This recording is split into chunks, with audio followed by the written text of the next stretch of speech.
this up a little though. Okay. Um, so here we are, kind of in the end, we are kind of well. It is the end, and Joel has actually managed to deliver um, Ellie to the scientists, and Ellie, just to remind everybody, is immune to the horrible mushroom plague thing, and there is the hope that with her they can come up with some kind of an antidote or something that can actually help people with that.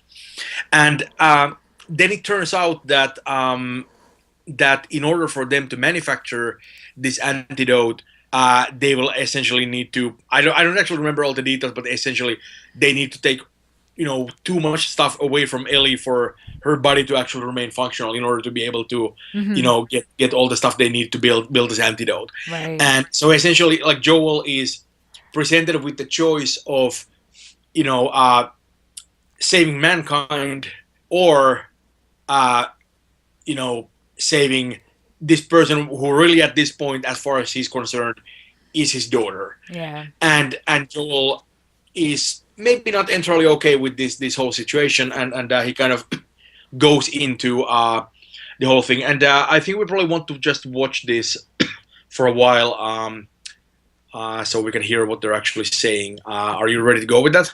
Okay, yeah, whenever you're ready. Okay, so go. Jesus. Doctor? What are you doing in here? I won't let you take her. This don't. No!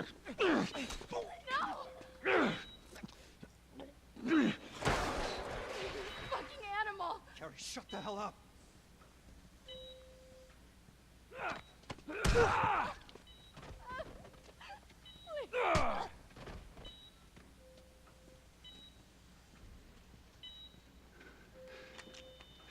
Come on, baby girl. I got you. I got you. Oh, shit.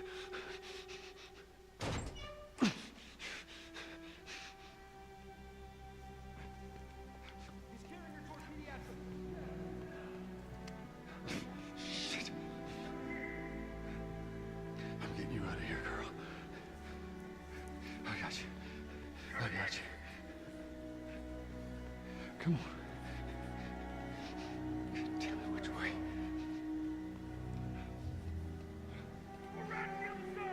We're okay.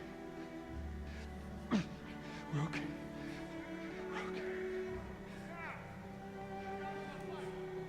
I said get back!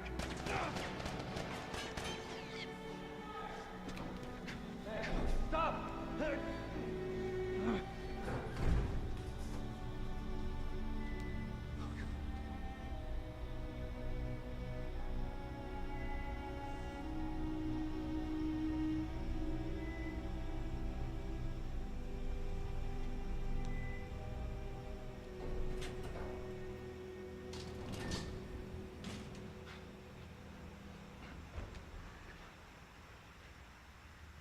You can't save her.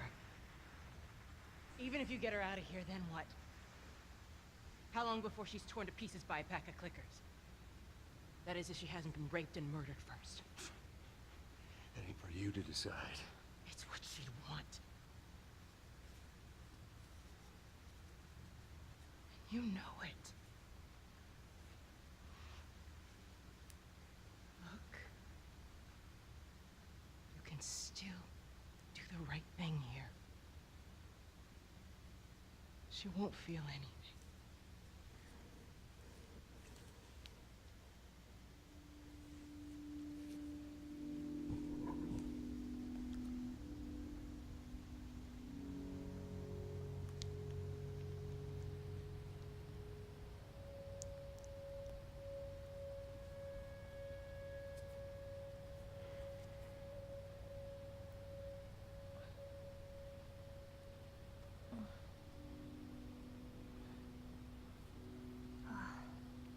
What the hell am I wearing? Just take it easy. Drugs are still wearing off. What happened?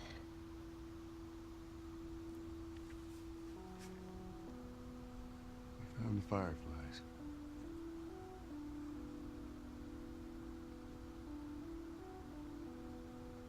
Turns out there's a whole lot more like you, Ellie. People that are immune. There's dozens, actually. Ain't done 'em a damn bit of good, neither. They've actually... They've stopped looking for a cure.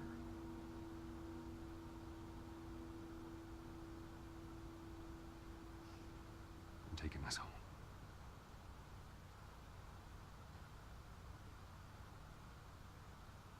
Sorry.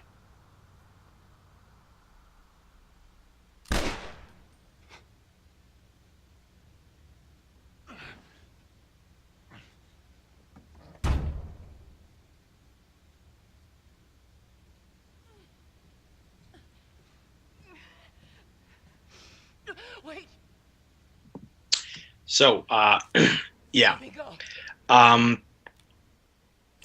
there's this whole thing where he is absolutely willing to lie to her, and then also like go against her wishes. The thing is, like Ellie is willing to sacrifice herself to survive. That's the thing that she has no problem doing. I mean, well, maybe that's putting it a little strongly, but she's kind of made it clear that she wants to be the person who is going to like save the world. Like if that's something she can do, she's absolutely willing to do that no matter what the cost. Right. And Joe just won't accept that. Right. Like he absolutely is willing to just let everybody else die just because he is not willing to let her go. Right. And that's very understandable stance for him to take. But at the same time, like he's literally willing to let the entire human race die just because he can't make it alone. Yeah. And that's a that's a kind of a heavy thing to put on the player,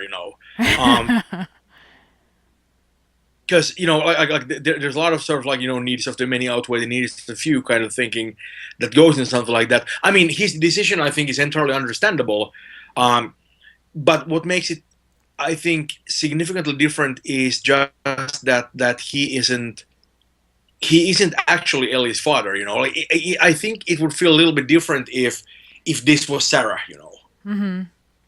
If they'd known each other for years and years, and he'd cradled her as a baby, like that whole thing, something like that. And that's just not part of the equation here at all. It's just that he doesn't have anything else in the world. It's just this girl, and it's also it strikes me as something like a certain kind of like a parental decision. It's something that parents do a lot of time is that they know that their kids would want something, but parents know better, right? Right. Or Always. that's kind of like that's the conceit. And this is fundamentally this is kind of like the same thing where you go, no, like you're not doing this thing. I'm your father. I forbid this. Like you're underage. You don't know what you're doing. Right. I know. It's a really interesting ending. And actually, let's take a look at this one here. What are we looking at? We can be all poetic and just lose our minds together. Or just this I'm scene. still waiting for my turn. Ellie. Her name was Riley, and she was the first to die. And then it was Tess. And then Sam. None of that is on you. You don't understand. I struggled for a long time with surviving. And no matter what, you keep finding something to fight for. Now, I know that's not what you want to hear right now. Swear to me. Swear to me that everything that you've said about the Fireflies is true. I swear.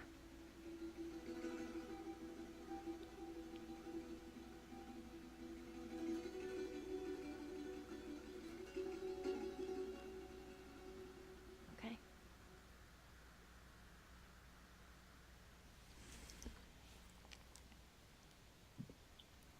and like that whole moment there, Mm-hmm. where he just looks her in the eye Yep. and he swears, and it's a total lie, Yeah. and it's like I still don't know how I feel about that. Like what? Like I mean, It's I totally understand troubling. he doesn't, but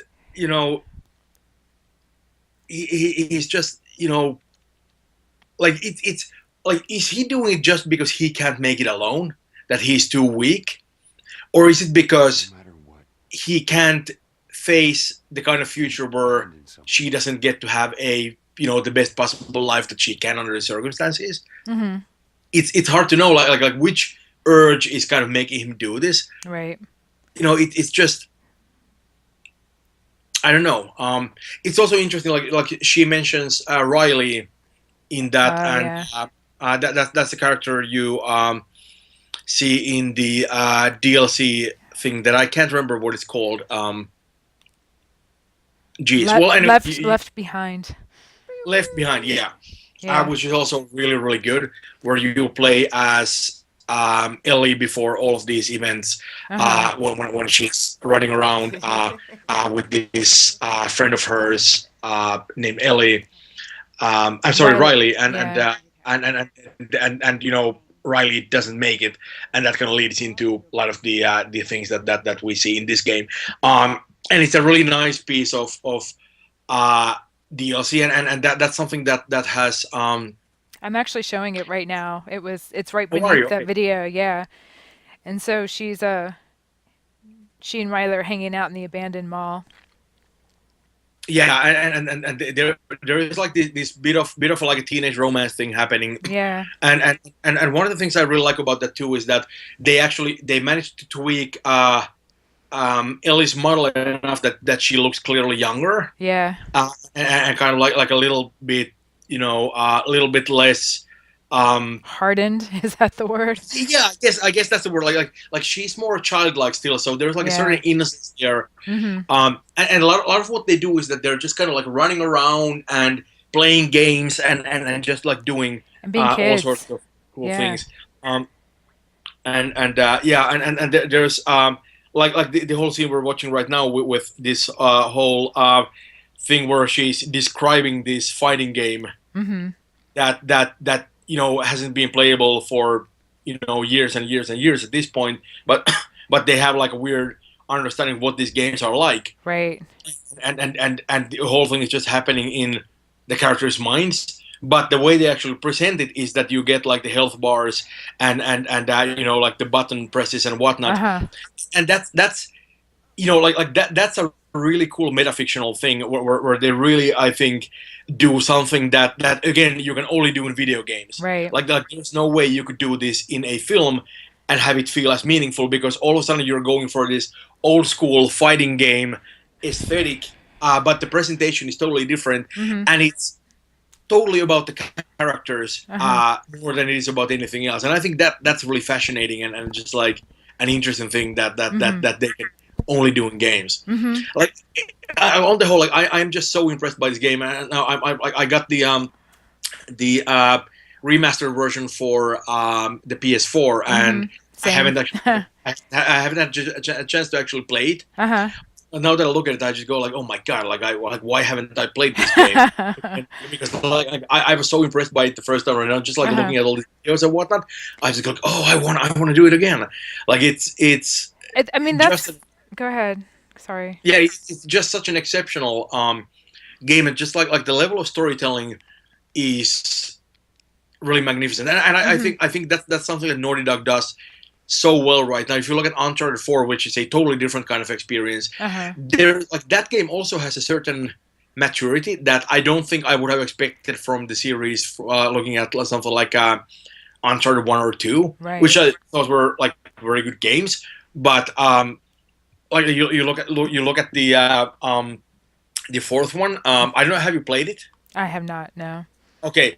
Well, I mean, they just spent such a long time in just like domestic scenes and just like building Mm-hmm. things up, and just like like same thing as here. Like the commitment to all of this like character stuff is so strong and so interesting, and then Right. they also have like these absolutely mind blowing action sequences that Right. are just I mean holy crap, like you know, like